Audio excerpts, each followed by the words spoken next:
opportunity on a number of occasions to interact with John Lewis. I first met him, I first met him in the early part of 1964 when he came to Seattle to interview a number of people who were interested to volunteer to go down to Mississippi for the Mississippi Freedom Summer in 1964. And I interviewed with John Lewis along with a couple other people, and my impressions of him were that he was a very dedicated, very intense person who knew that what he was doing was right and that his life would be spent trying to make America a better place for everybody. I talked with him for about an hour or so while he was interviewing me and another friend of mine, John Bundy. And then, for some bizarre reason, I was selected to go to Mississippi in 1964. It still amazes me. I was not a good student.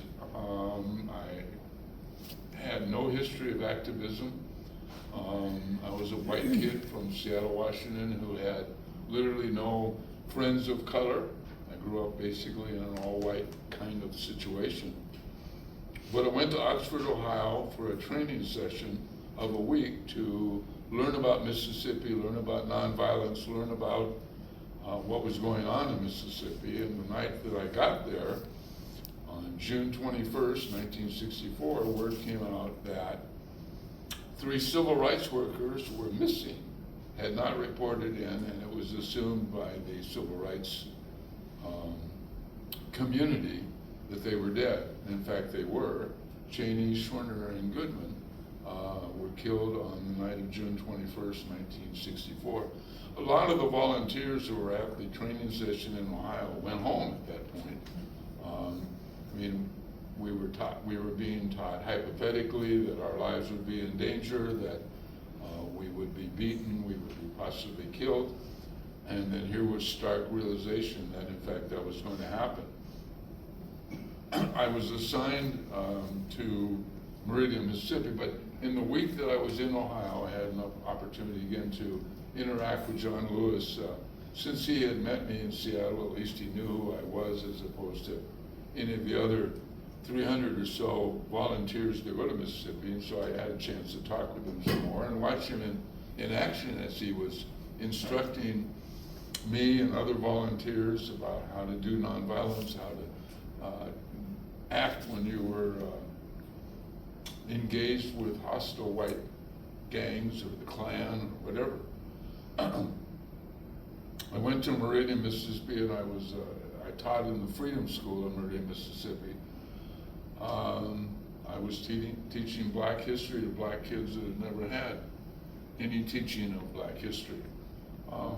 Meridian, Mississippi was pretty calm and tame because it was full of FBI agents, and the national press was following everything that was going on in Meridian, Mississippi. And I went back to school. I was at Washington State University and working to become a history professor, and I was really bored, and so I decided to volunteer to go back to Mississippi in the summer of 1965, and I was the first white civil rights worker in Newton County, Mississippi, which was located just next to Neshoba County, which is where the 3 civil rights workers were killed the year before. During that course of the summer, I spent 15 days in jail. I was arrested twice, once in a mass protest in Jackson, Mississippi. There was talk of a bill in the Mississippi legislature that would mandate a sterilization for anybody who had an illegitimate child. They would be sterilized. That law never came to pass, but with about 700 or 800 people, I was in a protest march, put in jail, spent 7 days in jail.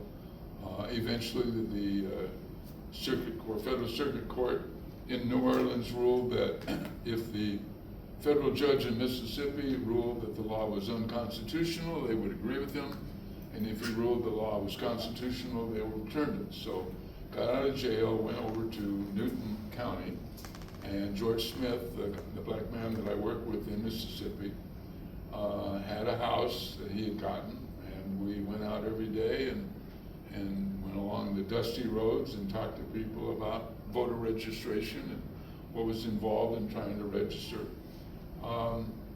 Many years ago, many years later, I had a chance to go back to Mississippi with my son Josh, and we were talking with a couple of the guys that I'd known when I was in Mississippi, and Josh asked them, he said, did my dad and the people that he was working with make any difference? And the guy said, oh yeah, it made a big difference. It made me kind of proud.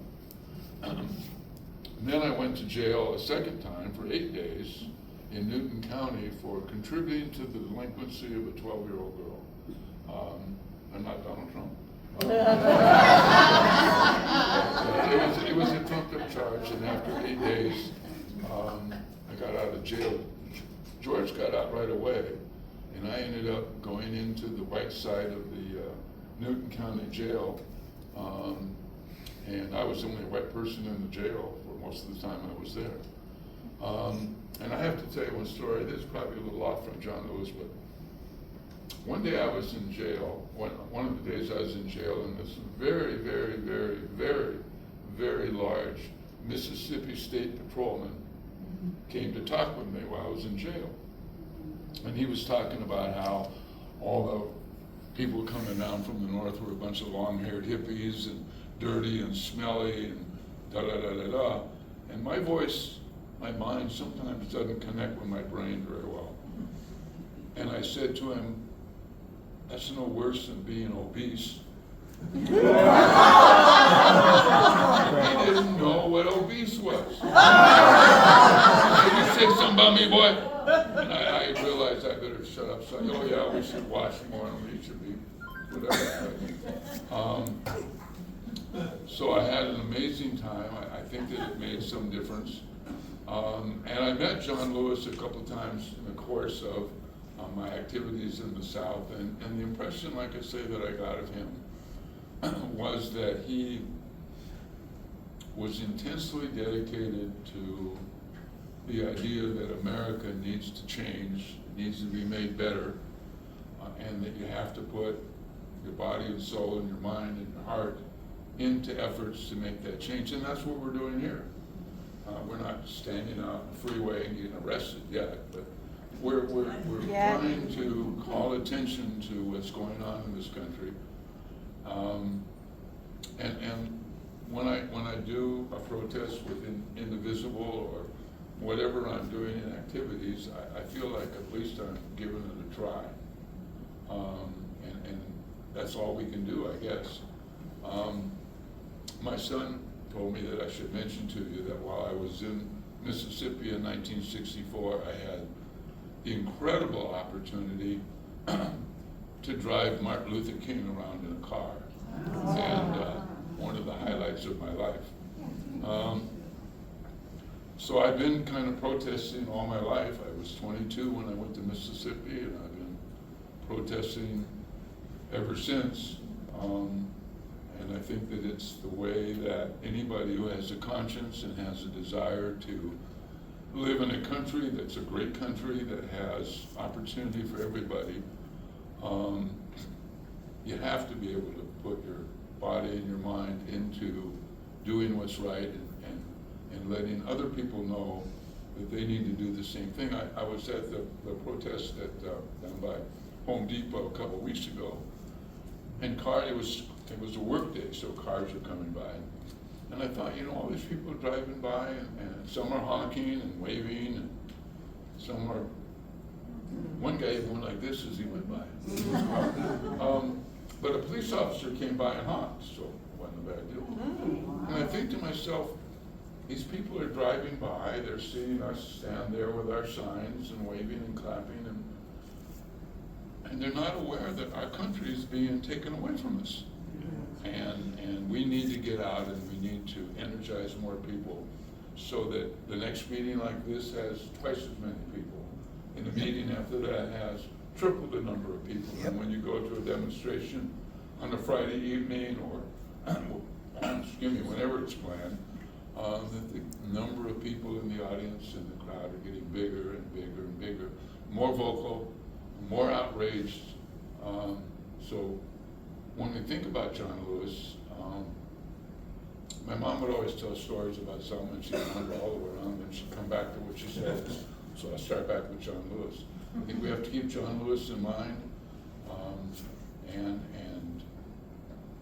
think about the things that he did in his lifetime, and be inspired by what he did and what he said and how he acted, and try to bring the John Lewis out in each one of us. I have to tell you stories unrelated to John Lewis, but it's the most amazing story. In May of 1963, John Kennedy came to the University of Washington as president to give the commencement speech for the class of '63. I was the class of '64. And he came to the U at the request of a professor, history professor by the name of Tom Presley. On September 22nd, 1963, I was walking into a class when word got out that John Kennedy had just been killed. Walked into class, the teacher came in, his face was as white as that board, and he said, "You've heard what's happened, there's no class," and walked out. That professor was Tom Presley. The subject of the course for the quarter was the history of the Civil War. And the topic for that day's class was going to be the assassination of Abraham Lincoln. Excuse me, I tell that story, I almost cry, but it was just amazing. Anyway, thank you for letting me get up here and just talk. Let's stay together.